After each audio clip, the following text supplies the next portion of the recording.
Good evening to you. Thanks for your company. The Prime Minister has finally admitted what we've known for a long time, and it's an accusation he all too willingly threw around when he was in opposition. The Prime Minister's been asleep at the wheel. He's been slow. The communications has been terrible. It began to break down, frankly, when Dominic Cummings put forward a ridiculous defence of what he had done up in the north-east. But unfortunately, we've got a government that is, absolutely asleep at the wheel now, dysfunctional. They're asleep at the wheel. Asleep at the wheel. That's Keir Starmer now, who's asleep at the wheel. And that's not just my opinion. It's the Prime Minister's own self-assessment. This was the Sunday Times front page yesterday, where the Prime Minister admitted he failed to get to grips with the revolt by Labour MPs over benefit cuts because he was distracted by the Middle East and a NATO summit. And he, of course, spent much of the last fortnight out of the country, as he does so often. And it's a fact, by the way, that the PM loves being abroad so much that at the end of last year, he'd embarked on more foreign trips than all his Tory predecessors. You have to ask yourself what the hell he's running away from. Not only wasn't he here for the release of the rape gangs report from Baroness Casey and PMQs that week, the Prime Minister failed to understand his own MPs were mounting a massive rebellion over plans to cut £5 billion from the welfare bill. Just like the winter fuel payment, the rape gangs inquiry and his Island of Strangers speech, he was forced to U-turn on the welfare cuts as he faced a hugely damaging defeat in the Commons tomorrow.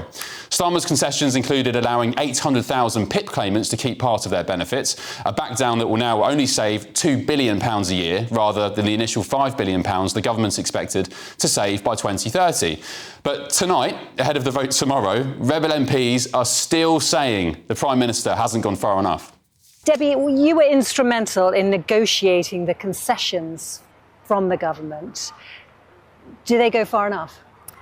Unfortunately not. So absolutely recognise the significance of these concessions, so protecting existing claimants, and the majority of harms would be to existing PIP claimants.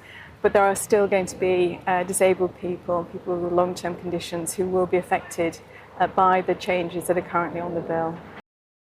Oh dear. Well, look, it's not even been a year in power, but Sir Keir Starmer has dealt with enough scandals, U-turns and garish polls that make the Tories look like amateurs. I guess that's what happens when every man and his dog, including the Prime Minister himself, knows he stands for absolutely nothing.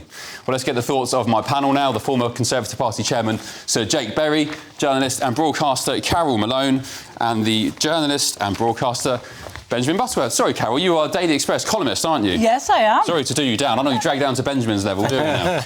Welcome along, good evening. Make sure you buy a copy. Yes, buy a copy. What day are you in, Carol? Buy a paper. Saturday. There we go. You should know that. I'll get stuck into it over my muesli on Saturday morning. Anyway, serious matters, Carol. Sir Keir Starmer, massive vote in the Commons tomorrow. Yeah. Rebel Labour MPs still saying tonight, not enough. These MPs now have got him by the short and curlies now because he's going to have to do exactly what they say now for the rest of his premiership. He's finished. His credibility now is shot to pieces because of this. He's saying he wasn't in the country to deal with this rebellion. He's not dealing with the rebellion now. All he's doing is conceding. He's actually scrapping most of the cuts that he said. But we had a moral duty to make. He said that just a few months ago.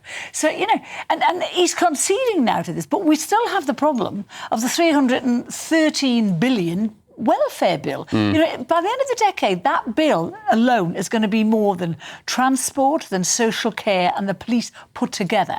And you still have the problem of what you're going to do about that.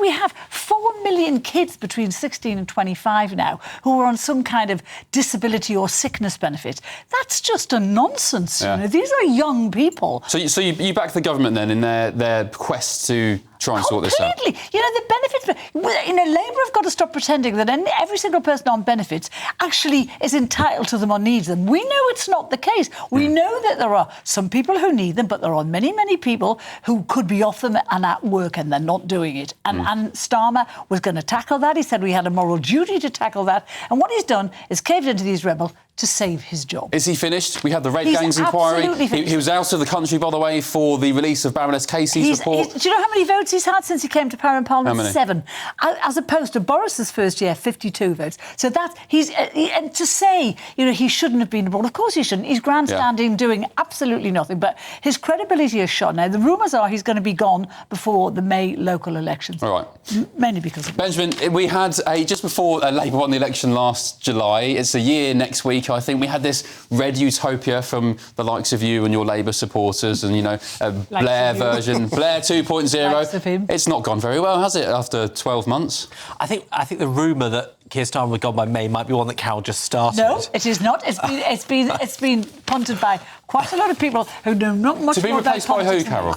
Oh, well, who knows that? I mean, with the list, we know... Andy Burnham's on manoeuvres, though, isn't he, this week? The most pathetic list you'll ever see. I don't think that's in serious contention, and that's because there is no serious movement whatsoever to get rid of Keir Starmer. Yes, and actually, I'm quite grateful for the kind of leadership that we're getting at the moment. When you think about the constant chaos, the flip-flopping of governments and prime ministers that we endured. I mean, look, when Jake was in charge, we had 3 prime ministers in 1 year. That's absurd. I think the public might well. And so, time to get rid of him. We call Mr. Flip-Flop Mr. Starmer. We call him Mr. Flip-Flop because he's U-turned so many times. So what you've got here is actually... Were you at Pride celebrations this weekend? Why? He's just... Are you still drinking?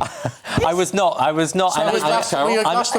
in completely sound mind. What you've got here is that the welfare bill, I think it is a moral duty, as lots of people have said, to bring the welfare bill down, because it's shot up since COVID. The Conservatives presided over the biggest rise we've ever seen in that bill in the shortest period of time. And so you have to deal with it. But there were valid questions about the fact that this personal independence payment, that is something that helps people do their jobs. And there were valid criticisms that there were some people would no longer be economically active if they didn't have the support. Frankly, I think a Prime Minister who listens to that, tries to affect it so that it no longer has that flaw, is the exact Prime Minister you want. And let's be honest, he's already lasted 7.5 times as long as you guys' favourite Liz Truss. So that's what I call strong and Liz stable. Truss was stitched up by the Bank of England, by the so-called little fairies in your head. deep state, probably by Rishi Sunak as well. Liz Truss is probably the best Prime Minister we were never allowed to have. So have that on record. Here's a little stat for you. Labour holds 200 seats where the number of people claiming PIP, personal independence payments, is bigger than its MP's majority, which would explain why they're fighting I think, look, to keep these benefits. To the absolute chaos that this government is presiding over. They won saying the Conservatives have created chaos. I mean, we did. It at least took us 14 years to do it. They're not even 14 months into it. What have we had from this Prime Minister? We've had a U-turn on winter fuel. We're now getting a U-turn on benefits. I think what's really scary about this and his inability to actually govern this country in a reasonable way is that in the Comprehensive Spending Review, they committed to nearly £300 billion worth of additional spending. And the markets, and if you talk to people in the City of London, as I do most days, the markets have effectively suspended their disbelief of Labour's ability to actually deliver spending cuts, to fund that huge thing of public spending that they're going for, until the budget. But what will happen is, if they absolutely fail to get fairly minimal cuts to the welfare budget, which, by the way, I personally don't really think go far enough, and I say that as a man who's got a disabled child. I don't think they go far enough. I think we've got to get Britain back working again. But their inability to get this through to Parliament is seriously going to spook the markets. And what Liz Truss said, that crazy mini budget that people talk about, was £25 billion of unfunded tax cuts. We're talking about £300 billion, which allegedly is going to be paid for by spending cuts. They can't even get, the winter fuel through. They can't even get this through.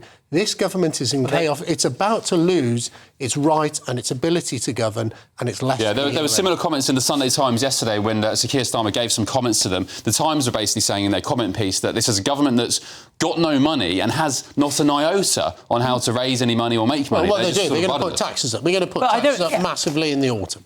I was just going to say, if you talk about U-turns, the other thing he U-turned on, remember the speech he made about the island of strangers? He's U-turned on that now, and he's actually said he didn't mean to say it. It's the only thing he's ever said that the majority of British people agree with. Yeah. Well, and he's backtracked on that, and that's because of these Labour Every time Keir Starmer says something that I might agree with, he changes his mind. Isn't the problem that, and I'll say it again, I've said it over the past week, even with the likes of Jeremy Corbyn, right, I don't agree with his politics at all, but at least you know what he stands for, and he's held the same moral principles for decades. With Keir Starmer, same with Donald Trump, same with Nigel Farage. With Keir Starmer, you don't know what he stands for. You don't know where his allegiances lay. You don't know what his moral principles are, what his ambitions are for the country. He's very inauthentic. In fact, I don't think he even knows what he stands for. Jeremy Corbyn might have had principles. I'm not sure how moral some of them were.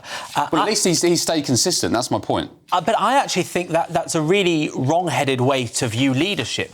Actually, leadership and what you want in a government and a Prime Minister is being able to adjust to the events in front of you. You're just flapping around. What's the phrase about it's events, here. my dear? Look, he's not been in this country for the events in front of him. The truth is that someone that wasn't willing to change their agenda, to change their approach, who didn't listen, would be a bad Prime Minister. And that's the opposite of what Keir Starmer is. He's a very good leader.